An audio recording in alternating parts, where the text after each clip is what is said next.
नमस्कार बंधुरा आमी श्रावंती और आपनारा देखছেন किचेन कैनभास। अनुष्ठान बाड़ीर मतो पटल चिंगड़ी किभाबे आपनारा बाड़ीतेई सहजे बानिये फेलते पारबेन आजके आमी सेटाई आपनादेर करे देखाबो। चलुन देखे नेওয়া যাক आमार आजकेर रेसिपिटी। এই রান্নার জন্য আমি নিয়েছি দুটো টমেটো মিডিয়াম সাইজের, দুটোকেই কেটে কুচিয়ে নিয়েছি। আর লাগছে আমাদের দুটো মিডিয়াম সাইজের পেঁয়াজ, জিরে গুঁড়ো, ধনে গুঁড়ো দুটোই 1 চামচ করে, 6টা-7টা কাঁচা লঙ্কা, আর লাগছে 1 চামচ আদা বাটা, 1 চামচ রসুন বাটা, 2 চামচ পোস্ত বাটা, কিছু ঘি, কাশ্মীরি লাল লঙ্কার গুঁড়ো 1 চামচ, ঝালের জন্য লাল লঙ্কার গুঁড়ো 1/2 চামচ, আর লাগছে কিছু গোটা গরম মশলা।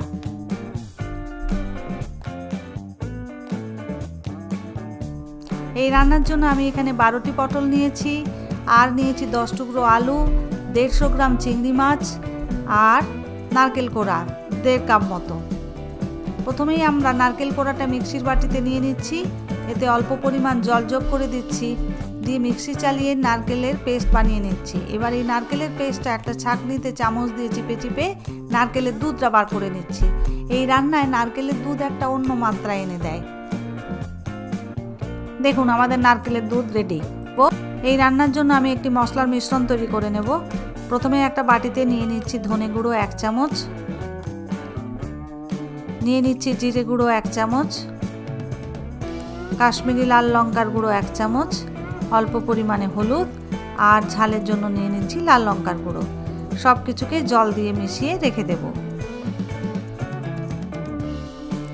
এরপরে গ্যাসের উপরে প্যান বসিয়ে দিয়েছি, তাতে আমি নিয়ে নিচ্ছি পরিমাণ মতো সরষের তেল, যাতে পটলগুলো ভাজা হয়ে যায়।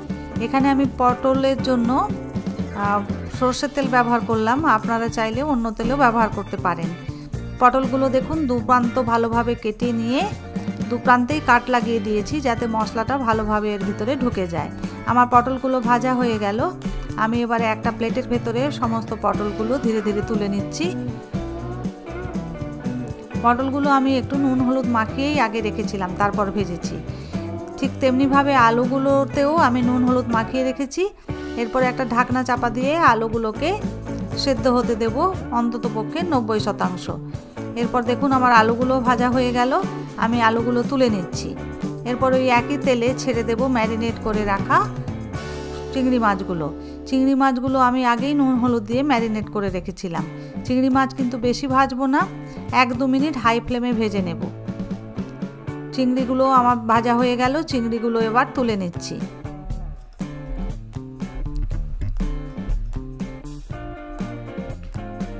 এরপরে আর একটু অল্প তেল যোগ করব, প্রায় 1 চামচের মতো। এরপরে দিয়ে দিচ্ছি চিনি 1/2 চামচ। চিনি ব্যবহার করার কারণ এটাই যে চিনি যখন ক্যারামেলাইজড হয়ে যাবে তখন তরকারিতে একটা সুন্দর রং এসে যায়। আমি এখানে তেজপাতা একটা ফাটিয়ে দিলাম, আর নিয়ে নিচ্ছি 2টো শুকনো লঙ্কা, অল্প একটু জিরে, আর কয়েকটা গোটা গোলমরিচ, আর একটু দালচিনির টুকরো, লবঙ্গ একটু, আর ফাটিয়ে রাখা এলাচ 3টে। আমি এই সমস্ত কিছুকেই নাড়তে থাকবো ততক্ষণ যতক্ষণ না চিনিটা ক্যারামেলাইজড হয়ে যায়।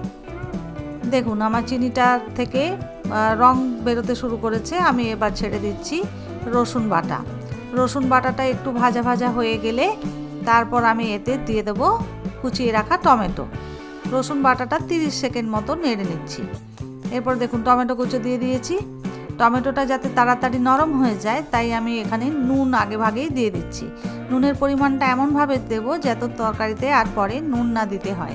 মোটামুটি আন্দাজ মতো একটা নুন দিয়ে দিচ্ছি। এরপরে দেখুন আমার টমেটোটা গলে গিয়েছে। আমি এরপরে যে 2টো মিডিয়াম সাইজের পেঁয়াজ আগে ভাগে কুচিয়ে রেখেছিলাম সেই পেঁয়াজ কুচানোটা এখানে দিয়ে দিচ্ছি।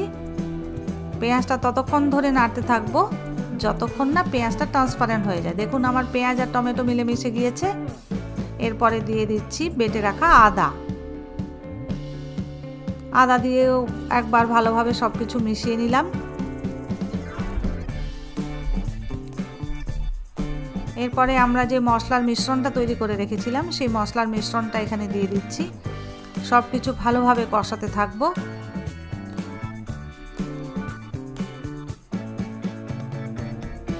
রান্নাটা একটু সময় নিয়ে ধীরে ধীরে কষিয়ে কষিয়ে করবেন, তাতে দেখবেন রান্নার টেস্ট খুব বেড়ে যাবে।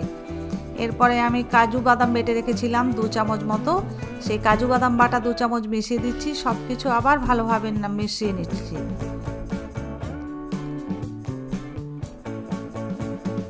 আমি পোস্ত বেটে রেখেছি 2 চামচ, সেই 2 চামচ পোস্ত বাটা নিয়ে নিচ্ছি।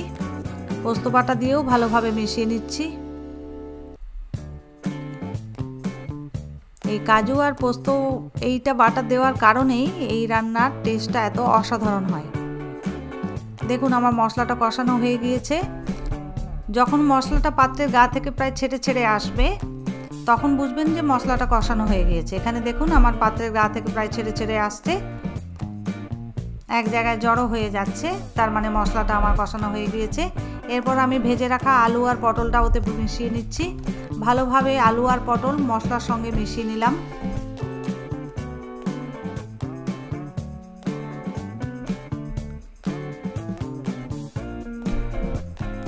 এরপরে আমি 2টো কাঁচা লঙ্কা চিড়ে রেখেছিলাম, সেই চেরা কাঁচা লঙ্কা 2টো এতে যোগ করে দিচ্ছি।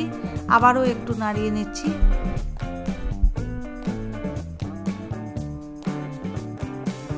এরপরে আমরা যে নারকেলের দুধটা বার করে রেখেছিলাম সেই নারকেলের দুধটা এতে মিশিয়ে নিচ্ছি আর পরিমাণ মতো জল যোগ করে দিচ্ছি।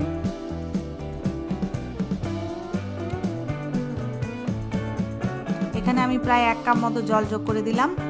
এবারে আবার সব কিছু ভালোভাবে মিশিয়ে নিচ্ছি। এবারে একটা ঢাকনা চাপা দিয়ে এটাকে রান্না হতে দেব অন্তত 7 থেকে 8 মিনিট। 8 মিনিট বাদে ফিরে এলাম। আমার পটল একদম সেদ্ধ হয়ে গিয়েছে, রান্নাটা প্রায় হয়েও এসেছে। এরপরে আমি ভেজে রাখা চিংড়ি মাছগুলো এতে যোগ করে দিচ্ছি।